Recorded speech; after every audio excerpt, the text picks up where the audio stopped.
I welcome you to my YouTube channel. In this video, I am going to teach you how you can solve few problems in solution lesson.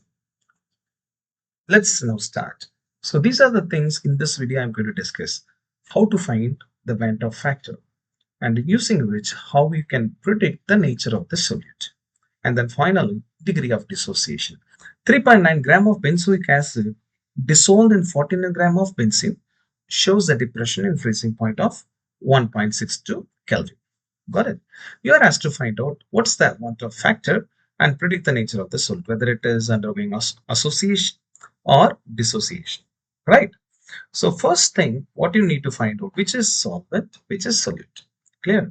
So here, benzoic acid is dissolved in benzene, which shows that benzoic acid is our solute, whereas benzene is our solvent. Got it? If you have still doubt, compare the numbers. Here 3.9 gram, here 49 gram. What's the definition of solute? The one which is taken in smaller quantity, we can call it as solute. One which is taken in large quantity, we can call it solvent. So here you have taken benzene and then you are dissolving in benzoic acid here. You have prepared a solution. When you take solute and dissolving it in solvent, you are getting a solution. You know very well, for solution, freezing point will be less. So it is going to show depression in freezing point of 1.62 Kelvin. Using this data, you are going to calculate Van't Hoff factor. What is Van't Hoff factor? Which is I am going to find out. And then you are going to find out the nature of solute, whether it is associated or dissociated. Okay. First thing, always you have to find out what are the data given. Clear? So these data are given in the question itself. This question was asked in 2015. What are the data? If you are able to find out the data, it will be very easy for you to substitute in the formula. Usually, here it is given gram. Clear? So something is given in gram means it's nothing but mass. So mass of what? It is solute, right? So for mass, we are going to use the letter W. For solute, use the subscript 2. Just remember, solute. For solute, use the subscript 2. For solvent, use the subscript 1. This is enough. Clear? For mass, you have to use letter W here. So what is the mass of benzoic acid taken? 3.9 gram. What's the mass of benzene? Mass means you have to use W, whereas benzene is a solvent for us, so I'm going to use 1. This depression in freezing point is nothing but delta TF. So delta TF value is 1.62 Kelvin. And here for molar mass, I'm going to use capital letter M.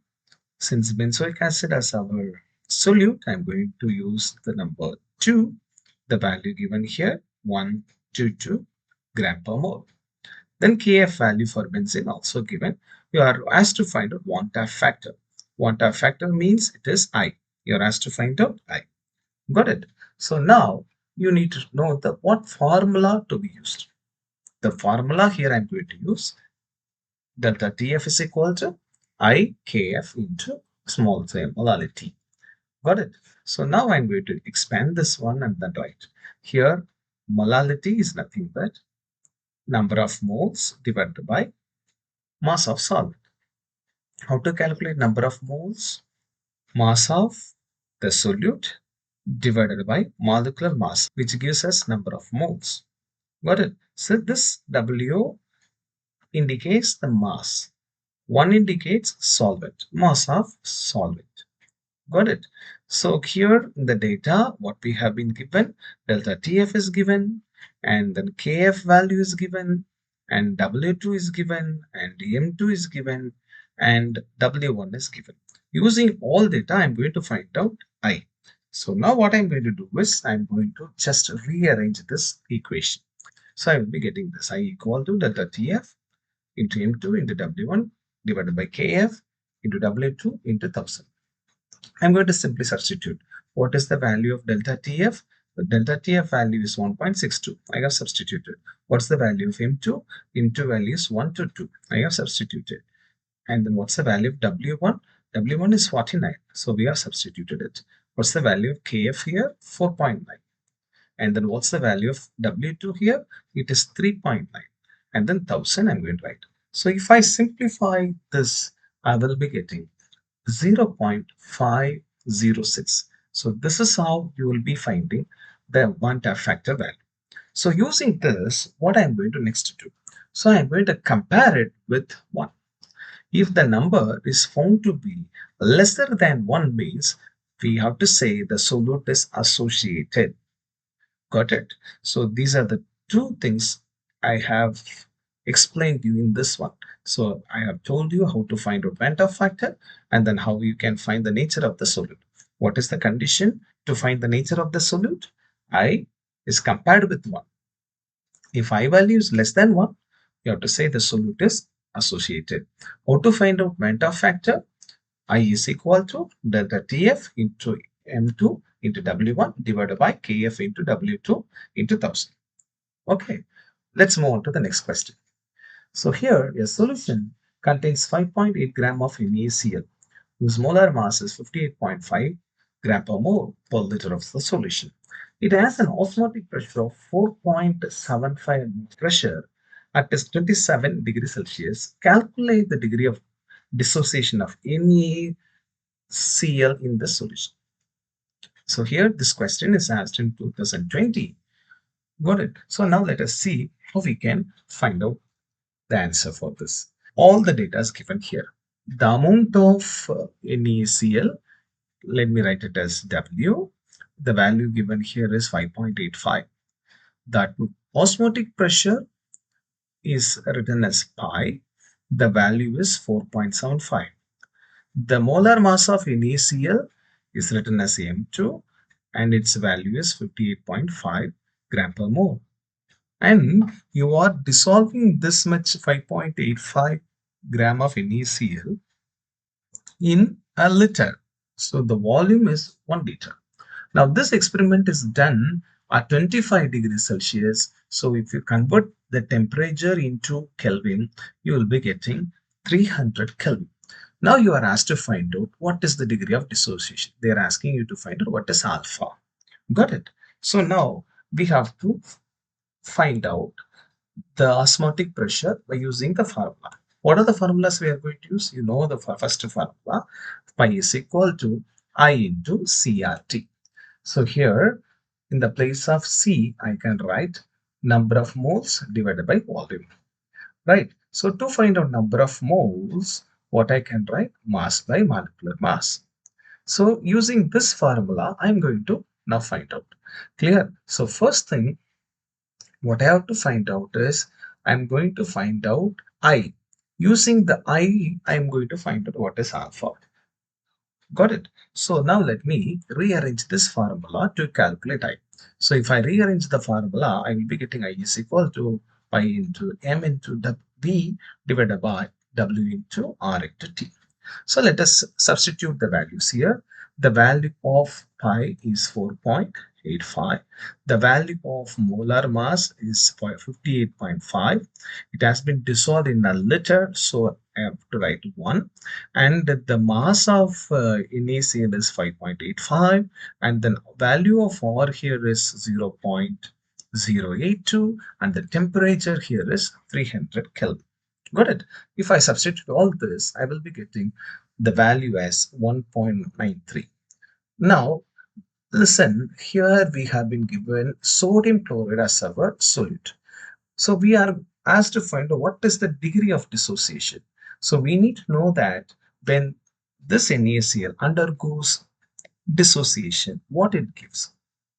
NaCl dissociates, which gives Na plus and Cl minus. Let's consider the initial mole of NaCl to be C. So before the dissociation takes place, there was no formation of Na plus and there was no formation of Cl minus. So let me consider 0, 0 here.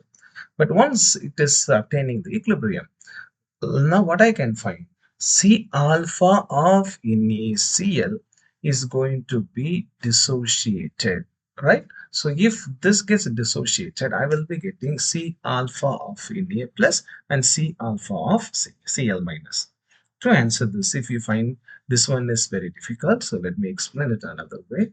So NaCl is there, it is going to give you Na plus and Cl minus. If you consider 1 mole of NaCl, so this gives you 0 moles of Na plus and Cl minus initially. So once it attained equilibrium, if you consider just fraction of molecule of NaCl, let me consider alpha is a fraction of molecule which is dissociated. So I need to know how many moles of Na plus and then Cl minus I will be getting. This is very easy. Just look at the number here.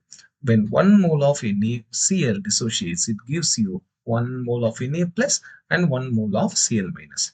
If so, if alpha of NaCl dissociates, I will be getting alpha of Na plus and alpha of Cl minus. Got it? Let me consider the concentration of NaCl is C. So I'll have to multiply the entire thing by C. Clear? Then if I multiply this, I'll be getting C into 1 is C into alpha is C alpha. So here I have written these things here. I hope now you understood. Got it? So now we need to find out what are the total moles of these thing here. So I have to add everything. I have to add everything to find out the total. If I add it, minus C alpha plus C alpha get cancelled, I will be getting C plus C alpha. In that C is common, so let me take it out. Okay, so now what I have to find? I have to find I value here. I value means what is the initial mole of NaCl? It was C. What is the mole of NaCl after the dissociation? And this is the number of moles of NaCl before the dissociation. Now what I have to do here, if I cancel it out, I'll be getting I is equal to 1 plus alpha. Got it? So now in this one, we have found the value of I to be 1.93. So I'm going to substitute the value of I 1.93. Got it? The next step, I have to find out alpha. To find out alpha, only you can bring it to the other side. So if so, I will be getting alpha is equal to 0.93. If you find it in percentage, you will be getting 93 percentage. So this is your answer. In this question, I taught you how you can find degree of dissociation. So remember that if you want to find out degree of dissociation, you have to know Van't Hoff factor. But I hope you understood. Thanks for watching.